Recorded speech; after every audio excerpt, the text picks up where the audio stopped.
ఓటమి ఎదురైన ప్రతిసారి వ్యవస్థలను వేలెత్తి చూపించడం, ఈవీఎంల్లో ఏదో మాయ జరిగిపోయిందని గగ్గోలు పెట్టడం, ప్రజాస్వామ్య వ్యవస్థల విశ్వసనీయతపై అనుమానాలు రేకెత్తించి తప్పించుకోవడం దేశ రాజకీయాల్లో కొందరు నేతలకు అలవాటుగా మారింది. రాహుల్ గాంధీ నుంచి అరవింద్ కేజ్రీవాల్ వరకు, అఖిలేష్ యాదవ్ నుంచి మమతా బెనర్జీ వరకు ఓటమి ఎదురైన ప్రతిసారి ఎన్నికల సంఘాన్నో, ఈవీఎంల పనితీరునో ప్రశ్నిస్తూ ప్రజా తీర్పును అగౌరవపరుస్తున్నారనే విమర్శలు ఉన్నాయి.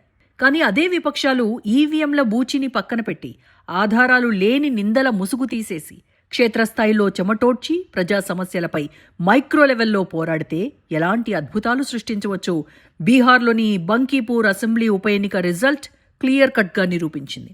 3 దశాబ్దాలకి పైగా బీజేపీని ఎవ్వరూ టచ్ చేయలేని కంచుకోటగా ఉన్న బంకీపూర్లో జన్ సురాజ్ అధినేత ప్రశాంత్ కిషోర్ సాధించిన ఈ విజయం కేవలం ఒక నియోజకవర్గ ఉప ఎన్నిక గెలుపు మాత్రమే కాదు, ఇది విపక్షాల ఈవీఎం నెపాలకు బంకీపూర్ ఓటర్లు ఇచ్చిన సమాధానం. కానీ బీహార్ అసెంబ్లీ ఎన్నికల్లో దారుణ పరాజయం పాలై ఆధారాలు లేకుండా అదృశ్య శక్తులు అని మాట్లాడిన పీకే బంకీపూర్లో వ్యూహం ఎలా మార్చారు? మైక్ రాజకీయాల నుంచి మైక్రో లెవెల్ బూత్ మేనేజ్మెంట్కు ఎలా మారారు? ఈవీఎం నిందల పర్వానికి పీకే విజయం శాశ్వతంగా చెక్ పెట్టగలదా? 2026 ఆగస్టు 3 బీహార్ రాజధాని పాట్నాతో పాటు దేశవ్యాప్త రాజకీయ వర్గాల్లో ఒకే ఒక్క వార్త ప్రకంపనలు సృష్టించింది. 3 దశాబ్దాల పాటు భారతీయ జనతా పార్టీకి తిరుగులేని కంచుకోటగా, ఎవ్వరూ ఓడించలేని శత్రు దుర్భేద్యమైన స్థానంగా ఉన్న బంకీపూర్ అసెంబ్లీ నియోజకవర్గంలో కమలం పార్టీ ఓడిందన్నదే ఆ వార్త. పొలిటికల్ స్ట్రాటజిస్టు నుంచి ప్రత్యక్ష రాజకీయ నాయకుడిగా మారిన జన్ సురాజ్ పార్టీ వ్యవస్థాపకుడు ప్రశాంత్ కిషోర్ తన రాజకీయ జీవితంలోనే అత్యంత కీలకమైన మొదటి విజయం సాధించారు. బీజేపీ జాతీయ అధ్యక్షుడు నితిన్ నబీన్ కుటుంబానికి పెట్టని కోటగా ఉన్న బంకీపూర్లో పీకే కొట్టిన దెబ్బకు బీజేపీ అగ్రనాయకత్వమే షాక్ అయింది. ఈ ఉప ఎన్నికలో ప్రశాంత్ కిషోర్ బీజేపీ అభ్యర్థి నీరజ్ సిన్హాను ఏకంగా 19,324 ఓట్ల భారీ మెజారిటీతో చిత్తు చేశారు. పీకేకు ఏకంగా 64,151 ఓట్లు పోల్కాగా బీజేపీ అభ్యర్థి 44,827 ఓట్ల వద్దే ఆగిపోవాల్సి వచ్చింది. ఇక బీహార్లోని ప్రధాన ప్రతిపక్షమైన రాష్ట్రీయ జనతాదళ్ అభ్యర్థి రేఖా కుమారి కేవలం 14,273 ఓట్లు సాధించి డిపాజిట్ కోల్పోయి 3వ స్థానానికి పరిమితమయ్యారు. నితిన్ నబీన్, సీఎం సామ్రాట్ చౌదరిల నేతృత్వంలో బీజేపీ శ్రేణులు సర్వశక్తులు ఒడ్డిన బంకీపూర్ ఓటర్లు పీకే మార్పు పిలుపునకు పట్టం కట్టడంతో బీహార్ రాజకీయాల్లో ఒక సరికొత్త అధ్యాయానికి నాంది పలికింది. పైకి ఇదొక సాధారణ ఉప ఎన్నిక విజయంగా అనిపించొచ్చు, కానీ ఈ విజయానికి చాలా ప్రాధాన్యం ఉంది. ప్రతిపక్ష నేతలకు దిశానిర్దేశం చేసేంత సందేశమూ ఉంది. బంకీపూర్లో పీకే విజయం ప్రాధాన్యత అర్థం కావాలంటే కొద్ది నెలల క్రితం జరిగిన 2025 బీహార్ అసెంబ్లీ సాధారణ ఎన్నికల వరకు వెళ్లాల్సిందే. ఆ సాధారణ ఎన్నికల్లో జన్ సురాజ్ పార్టీ అత్యంత ఘోరమైన, అవమానకరమైన పరాజయాన్ని మూటకట్టుకుంది. బీహార్ మూలలా వేలాది కిలోమీటర్ల మేర ప్రశాంత్ కిషోర్ చేసిన సుదీర్ఘ పాదయాత్ర, మీడియా కవరేజ్ విపరీతమైన హైప్ తెచ్చిపెట్టినప్పటికీ ఫలితాల్లో మాత్రం అది శూన్యంగా మారింది. మొత్తం 243 అసెంబ్లీ స్థానాలకు గాను ఏకంగా 238 స్థానాల్లో పోటీ చేసిన జన్ సురాజ్ పార్టీ ఒక్కటంటే ఒక్క సీటు కూడా గెలవలేకపోయింది. 90% పైగా స్థానాల్లో అభ్యర్థుల డిపాజిట్లు గల్లంతయ్యాయి. కేవలం పబ్లిసిటీ, ప్రచార ఆర్భాటాలు ఉంటే సరిపోదని ఎన్నికల్లో గెలవడానికి బూత్ స్థాయి నెట్వర్క్, బలమైన సంస్థాగత నిర్మాణం ఎంత అవసరమో ఆనాటి ఫలితాలు స్పష్టం చేశాయి. అయితే ఆ ఘోర పరాజయం తర్వాత ప్రశాంత్ కిషోర్ స్పందించిన తీరు తీవ్ర విమర్శలకు దారితీసింది. పరాజయం పాలైన వెంటనే జాతీయ మీడియాకు ఇచ్చిన ఇంటర్వ్యూలో పీకే అసెంబ్లీ ఎన్నికలు రిగ్గింగ్ అయ్యాయని, ఏదో అదృశ్య శక్తి పనిచేసిందని ఆరోపించారు. ఆ ఆరోపణలను నిరూపించడానికి తన వద్ద ఎలాంటి ఆధారాలు లేవు అంటూనే ఎన్నికల ప్రక్రియను శంకించి విపక్ష నేతల బాటలోనే నడిచారు. నాడు పీకే పరోక్షంగా చేసిన ఆరోపణ ఈవీఎంల మ్యానిపులేషన్ జరిగిందన్నదే. చాలా మంది ప్రతిపక్ష నాయకుల్లాగే 2025 అసెంబ్లీ ఎన్నికల తర్వాత ప్రశాంత్ కిషోర్ కూడా సరిగ్గా ఇదే తప్పు చేసి ఆధారాలు లేని ఆరోపణలు చేస్తూ విమర్శల పాలయ్యారు. కానీ ఆ పరాజయం తర్వాత వచ్చిన విమర్శలు పీకే కళ్ళు తెరిపించాయి. ఆధారాలు లేని ఆరోపణలు, ఈవీఎంలపై నెపాలు తన రాజకీయ భవిష్యత్తుకు ఏమాత్రం ఉపయోగపడవని పీకే గ్రహించారు. ఫలితంగా టీవీ స్టూడియోలో కూర్చొని వ్యవస్థలపై నిందలు వేయటం మాని మళ్లీ గ్రౌండ్ లెవెల్ రాజకీయాలకు పదును పెట్టారు. ఈవీఎంలను తిట్టడం ఆపి ఓటర్ల మనసు గెలిచే పక్కా పొలిటికల్ ఇంజనీరింగ్కు శ్రీకారం చుట్టారు. బంకీపూర్ ఉప ఎన్నిక రాగానే ప్రశాంత్ కిషోర్ తన వ్యూహాన్ని మార్చేశారు. ఈసారి ఆయన ప్రెస్ మీట్లు పెట్టి ఈవీఎంలను నిందించలేదు.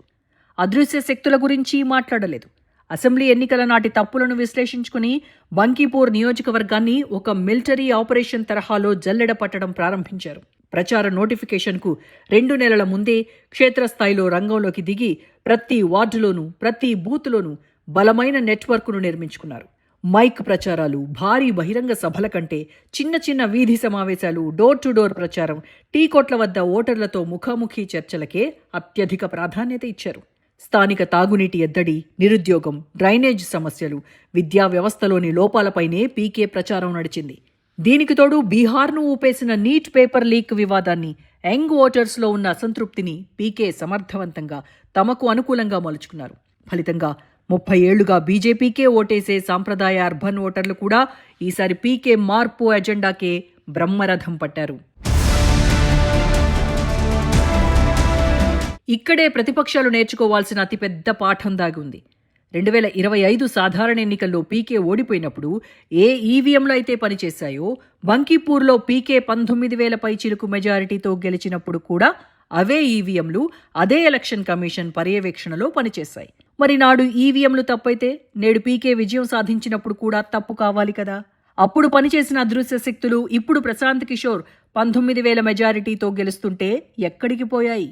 గెలిస్తే తమ సొంత ప్రతిభ, ఓడిపోతే ఈవీఎంల లోపం అనడం ఎంతటి ద్వంద్వ వైఖరో ఈ బంకీపూర్ ఫలితం కళ్లక్కట్టింది. తమ ఓటమికి ఈవీఎంలను బూచిగా చూపే నాయకులకు ఈ ఫలితం కనువిప్పు వంటిదే.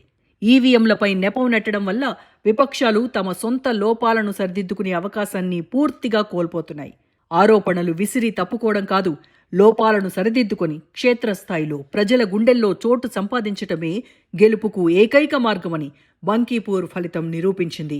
పీకే ఆధారాల్లేని ఆరోపణలను పక్కనబెట్టి మారుతున్న రాజకీయాలకు అనుగుణంగా తన వ్యూహాన్ని మార్చుకున్నారు.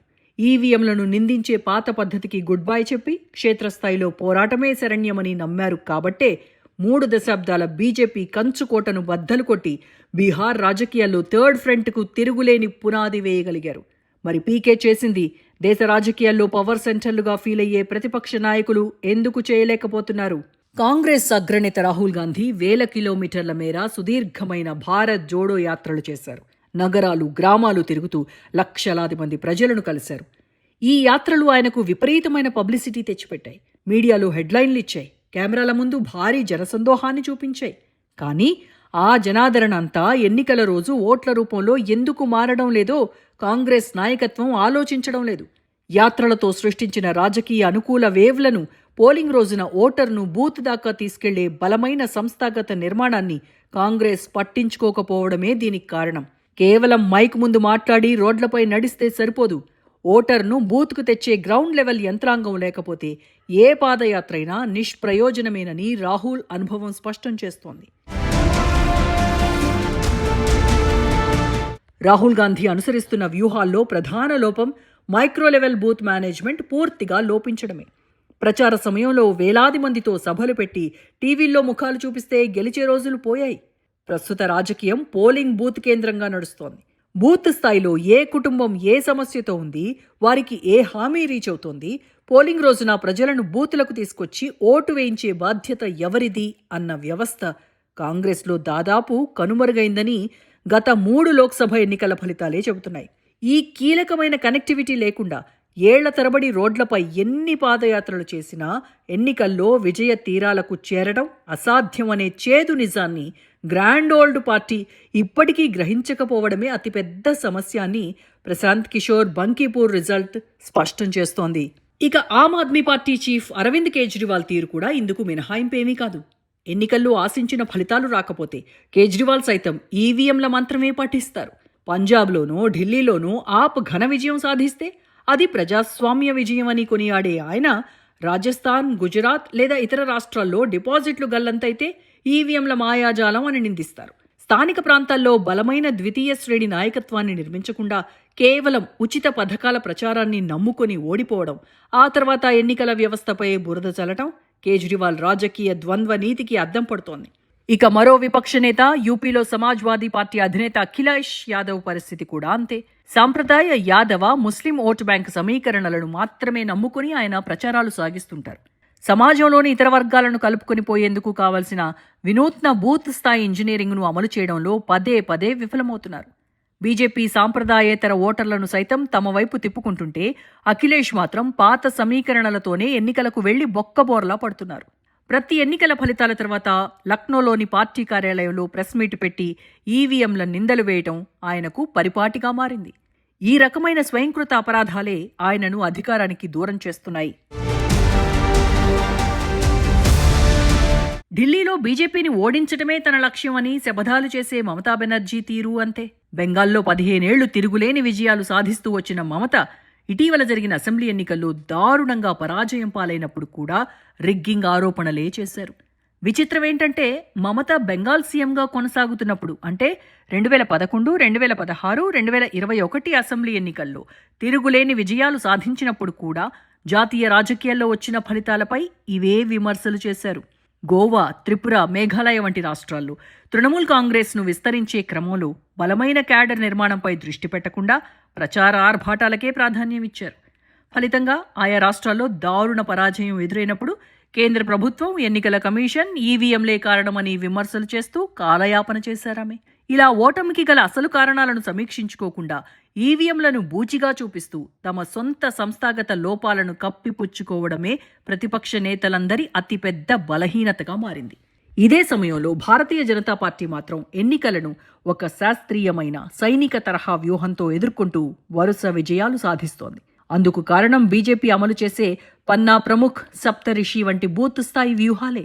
బీజేపీకి ఎన్నికలు అంటే కేవలం పోస్టర్లు, సభలు కాదు, ప్రతి ఓటరు వద్దకు చేరే సునిశితమైన వ్యవస్థ.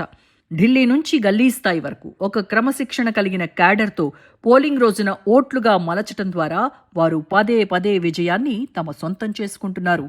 బీజేపీ అనుసరించే పన్నా ప్రముఖ్ వ్యవస్థ ప్రతిపక్షాలకు ఒక కేస్ స్టడీ లాంటిది. పన్నా అంటే పేజీ.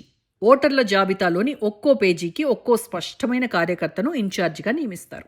ఆ పేజీలో ఉన్న దాదాపు 30 నుంచి 40 కుటుంబాల ఇళ్లకు ఆ కార్యకర్త క్రమం తప్పకుండా వెళ్తుంటారు. వారి సుఖ దుఃఖాలు తెలుసుకోవడం, ప్రభుత్వ సంక్షేమ పథకాలు అందుతున్నాయో లేదో చూడటం, వారి అనుమానాలు నివృత్తి చేయడం, ఇవన్నీ ఆ పన్నా ప్రముఖ్ విధి. పోలింగ్ రోజు ఉదయాన్నే ఆ 30 కుటుంబాలను పోలింగ్ బూత్ దాకా తీసుకువెళ్లి ఓటు వేయించే బాధ్యత కూడా వారిదే. ఈ రకమైన సూక్ష్మస్థాయి నెట్వర్కే బీజేపీకి శ్రీరామరక్షగా మారింది. ఈ మైక్రో మేనేజ్మెంట్లో అగ్రనాయకత్వం కూడా స్వయంగా భాగస్వామి అవుతుంది. ప్రధాని మోదీ, హోంమంత్రి అమిత్ షా నుంచి మొదలుకొని రాష్ట్ర స్థాయి నాయకుల వరకు ప్రతి ఒక్కరూ బూత్ స్థాయి కమిటీల పనితీరును క్రమం తప్పకుండా సమీక్షిస్తారు. ఎన్నికలకి నెలల ముందే ప్రతి బూత్లో ఓటర్ల సామాజిక వర్గాలు, వారి ఆర్థిక స్థితిగతులు, లోకల్ సమస్యలపై డేటా విశ్లేషణ జరుగుతుంది. ఏ బూత్లో బలహీనంగా ఉన్నారో గుర్తించి అక్కడ ప్రత్యేక దృష్టి సారిస్తారు. ఈ పక్కా డేటా ఆధారిత ప్రచారం, పోలింగ్ డే మేనేజ్మెంట్ బీజేపీని వరుస ఎన్నికల్లో ఓటమి ఎరగని శక్తిగా నిలబెడుతున్నాయి. మరి బంకీపూర్లో బీజేపీ వ్యూహాలు ఎందుకు వర్కౌట్ కాలేదు అంటారా? ఈ ప్రశ్నకు సమాధానం పీకే అనుసరించిన వ్యూహాలతో పాటు కమలం పార్టీ స్వీయ తప్పిదాలు కూడా. ప్రస్తుత బీజేపీ జాతీయ అధ్యక్షుడిగా ఉన్న నితిన్ నబీన్ వరుసగా 5 సార్లు బంకీపూర్ నుంచి గెలిచారు. గత ఏడాది నవంబర్లో గెలిచాక బీజేపీ అధ్యక్షుడయ్యారు. ఆ తర్వాత రాజ్యసభకు ఆయన ఎన్నిక కావడంతో ఖాళీ ఏర్పడింది. వాస్తవానికి నబీన్ స్థానంలో అభిషేక్ బంటి అనే నేతకు బీజేపీ టికెట్ ఇచ్చింది. ఆయన చివరి నిమిషంలో కుటుంబ కారణాలతో పోటీ నుంచి తప్పుకున్నారు. దీంతో హడావిడిగా పెద్దగా పేరులేని బీజేపీ యువనేత నీరజ్ కుమార్ను బరిలోకి దింపింది. ఇటీవల సీజేపీకి మద్దతుగా బీహార్లో విద్యార్థులు చేపట్టిన ఆందోళనపై పోలీసులు విరుచుకుపడ్డం వ్యతిరేక ప్రభావాన్ని చూపింది. సహజంగా ఇండీ కూటమికి మద్దతిచ్చే ముస్లింలు ఈసారి ఆర్జేడీ అభ్యర్థికి కాకుండా ప్రశాంత్ కిషోర్కు ఓటేశారు. ఇలా పీకే శ్రమకు ప్రస్తుత పరిణామాలు కూడా తోడయి విజయం ఆయన సొంతమైంది. ఈ ఓటమి బీజేపీకి పెద్ద అలర్ట్ మెసేజ్ లాంటిదే. కమలం పార్టీ పెద్దలు అలర్ట్ అవుతారు కూడా. ఎందుకంటే వాళ్ళు ఓటముల నుంచి నేర్చుకుంటున్నారు కాబట్టే దేశ రాజకీయాల్లో తిరుగులేని విజయాలు సాధిస్తున్నారు. ఇప్పుడు కాంగ్రెస్ పార్టీ సహా ప్రతిపక్షాలు చేయాల్సింది అదే. బంకీపూర్ ఉప ఎన్నిక ఫలితం దేశంలోని ప్రతిపక్ష పార్టీలందరికీ కనువిప్పు కావాలి. ప్రజాస్వామ్యంలో ప్రజలే అంతిమ న్యాయ నిర్ణేతలు. ప్రజా తీర్పును గౌరవించకుండా ఆధారాలు లేని ఆరోపణలతో ఈవీఎంలను, ప్రజాస్వామ్య వ్యవస్థలను నిందించటం వల్ల విపక్షాలు తమ విశ్వసనీయతను మరింతగా దిగజార్చుకుంటున్నాయి. రొటీన్ ప్రెస్ మీట్లు, అర్థం లేని విమర్శలు, ఆధారాలు లేని నిందలు పక్కన పెట్టి విపక్షాలు ఎప్పుడైతే ప్రజల్లోకి వెళ్తాయో, ప్రజా సమస్యలపై మైక్రో లెవెల్లో పోరాడతాయో, బలమైన బూత్ నెట్వర్క్ను నిర్మించుకుంటాయో అప్పుడే విజయాలు సాధ్యమవుతాయి.